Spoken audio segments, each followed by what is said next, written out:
those that don't know me, my name's Cath. Over the past kind of few months, really, we've been going through Romans, haven't we? And we've got to this third part, and we've been in this third part for a little while. We're coming to the end of it, and it's all about love. Do catch up on the rest of the series if you've missed any of it, or you're like super keen and you want to redo the whole series. We've been just exploring becoming who we are. But we read that passage and we kind of go, well, what's love got to do with it?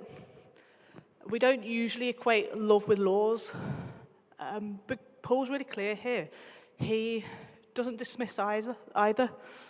He kind of puts both in the mix. So I thought it'd be really helpful if we had a bit of context on some of these laws. You know, there's 613 laws in the Old Testament. That's including the Ten Commandments. And the people of Israel were pretty rubbish, really, at following them.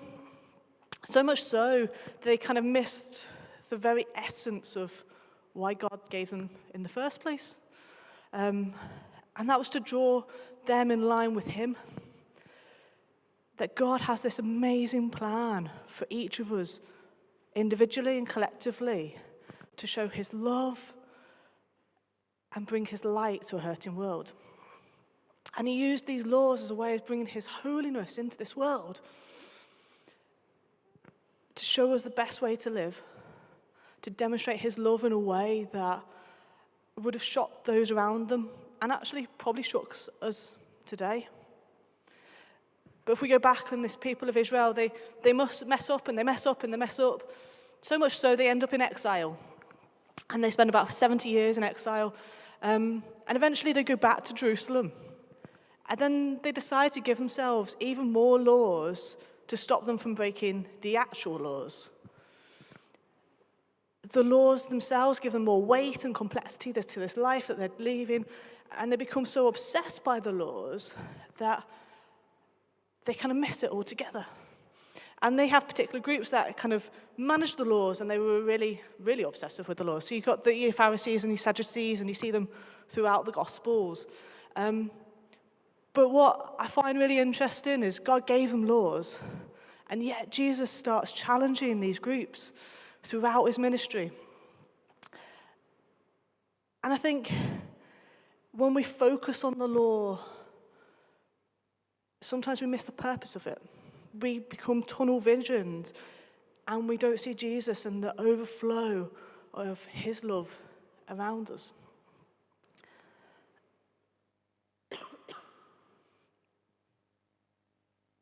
Sometimes we love the law a little too much.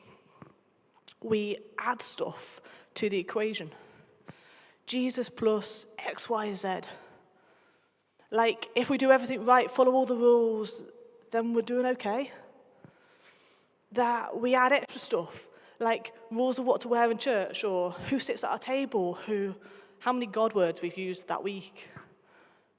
And we can go the other extreme, and we can think that the laws aren't really that good. I mean, if you've read most of Leviticus and Deuteronomy, there's some really weird ones there. All things about mold and all sorts. So then we go, no, that's not so good. So we create our own pillars. And whether that's career or relationships or social media or money, Jesus plus X, Y, Z. Extra laws. But the thing is, Jesus is enough. On that cross, he fulfilled every law. So we don't have to add any more. Jesus is sufficient. Jesus is enough.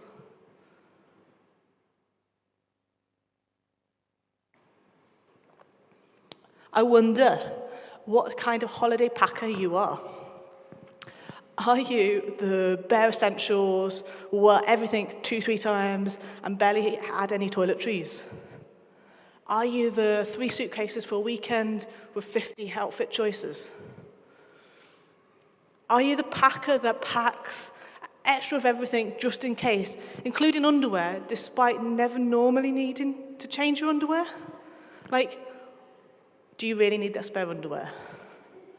Or are you still in the Scouts and you have literally everything for every occasion, including a Mary Poppins style kitchen sink?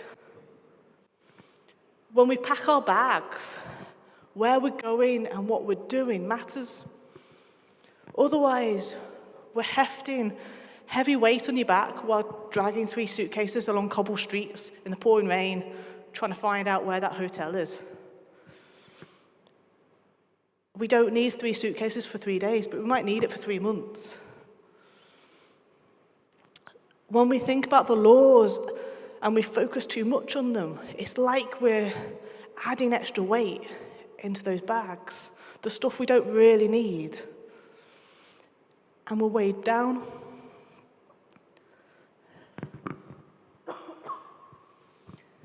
Faith, hope, and love, and the greatest of these is love. And as I go on about these laws aren't inherently bad. I mean, God gave them to us. They remind us of what right and wrong is. They give us a justice. And rather than what we feel like on a whim, they ultimately point to God. All the laws in the Bible, they either go about God or people, how we act and how we respond to them. Don't murder people. It's not a bad idea, although some days I'd probably like to. Don't idolize what's not God. Also, not a bad idea. And even someone who doesn't really like following rules, I can accept they're not really that bad an idea. But they're sometimes quite hard to keep, aren't they?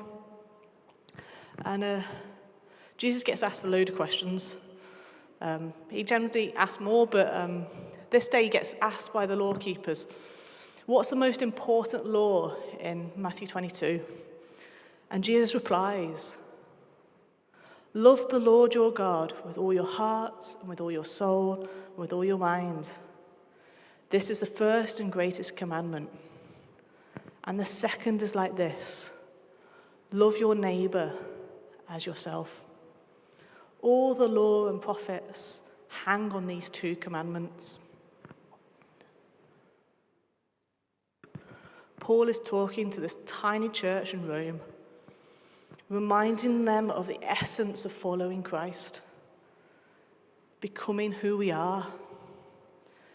Verse 10, love does no harm to a neighbor, therefore fulfills the law. Don't take shortcuts, go all in, love radically. Like Mike was preaching last week, when we love like Jesus, he calls us to be all in. In doing so, we fulfill the law because they all point to him anyway. Love is this verb. It's not when the sun is shining and everything's going really well, but also on those rubbish days when we're not at our best, we're plagued with those imperfections. We're called to love like no one's watching. Love like there's no end to that bucket. Love when the battle comes. Love when it hurts. Love when you're not loved back. Love like Jesus. And sometimes that can feel a bit of a weight, can't it?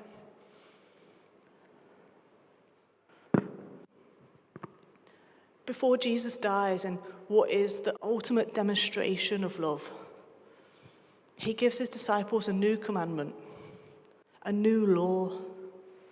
And rather than the 613, I really love the simplicity of Jesus. A new command I give you. Love one another as I have loved you, so you must love one another. By this, everyone will know that you are my disciples if you love one another.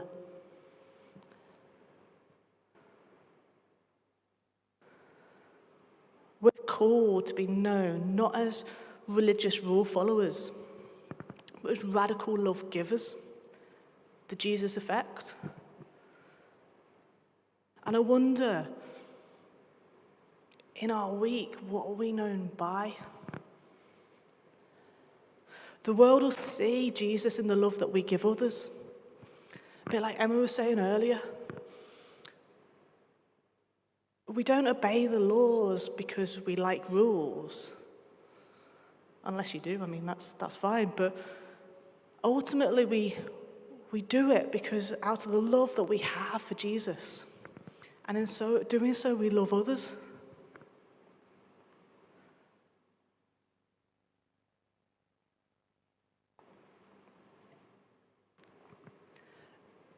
But that can feel really, really heavy, can't it?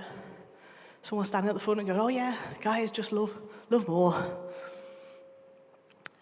But we don't really do it in our strength. See, we could never follow all the rules. That was never the point. And it was always the problem. Just trying harder isn't enough. It doesn't work.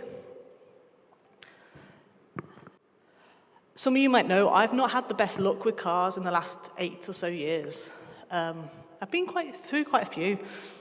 They seem to break for no reason, and thank God my current car is currently working. Well, at least it was yesterday. So who knows what tomorrow looks like. But I find they're a bit temperamental, they're a bit fussy. We name them because they have their own little personalities. And they're made, and the manufacturers, they make them with this idea of using a particular fuel. Petrol, diesel, electric. They work fine with the right fuel. In fact, they can do some amazing things for us, can't they? They can drive us up mountains, across deserts, in the rain to work. And they're designed to stop us putting the wrong fuel in. They globally colour code the petrol and diesel nozzles and the hubcaps. They're different sizes, so you can't get it wrong. And I mean, who's tried putting an electric wire into a petrol car? I wouldn't. Manufacturers, they do this because putting the wrong fuel in the car damages it. It ruins the engine, it malfunctions, and rather than going anywhere, it just misfires. We need the right fuel to make the car go. When we think about the laws, the right fuel for us to fulfill that law is love. It gives us that energy.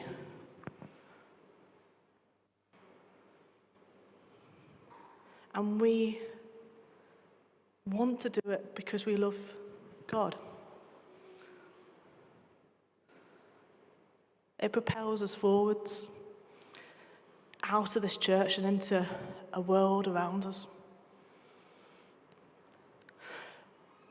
But how do we love a world that seems hell-bent on the complete opposite? And we only have to look at the news to see that, don't we?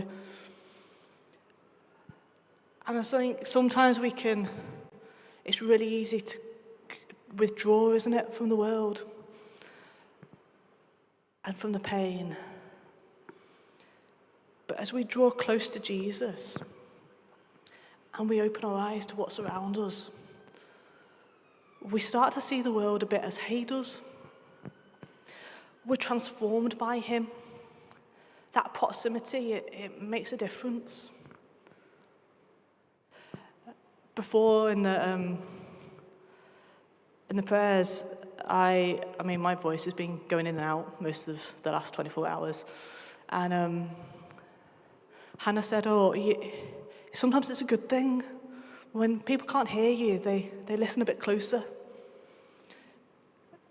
When we draw close to Jesus, we hear a bit nearer, don't we? And when we do so, he has the power to completely transform us. And in doing so, that love just pours out of us. And that doesn't mean that when we love, we don't have trouble, or it's not hard. That love is a verb. It doesn't always feel comfortable. It doesn't always feel easy. Jesus promises us that we're going to have trouble. But he also promises us that we've overcome the world. That love is hard work, but the effect of that is the joy of the Lord. We please God when we love, and ultimately we change our world. And the joy of the Lord is our strength. So what stops us? our inadequacies and our failures to measure up don't stop love from working in and through us. We don't have to be perfect to love or perfect in our love to change that world. We only need to love. And I wonder if the band could start to come up. I think sometimes we forget the power of love, don't we? I went paddleboarding yesterday, and water is an amazing thing. I was on the sea, and as the waves come in, they can be really, really gentle, can't they? Or they can be terrifying. There's a power in it. It can cut through canyons and riverbeds, but it also can gently splash over us. When we take that love, it has power. It might not be instantaneous. Sometimes it is. Sometimes it needs that repeated splashing. And I wonder, when you think about the next week, that this time tomorrow, that this time on Thursday, or 11 o'clock on Friday night, what does that look like?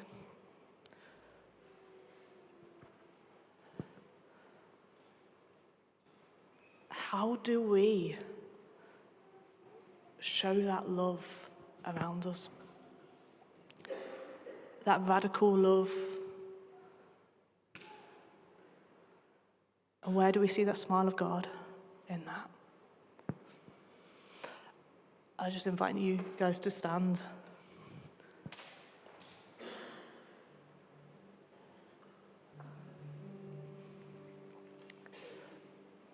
God, this morning,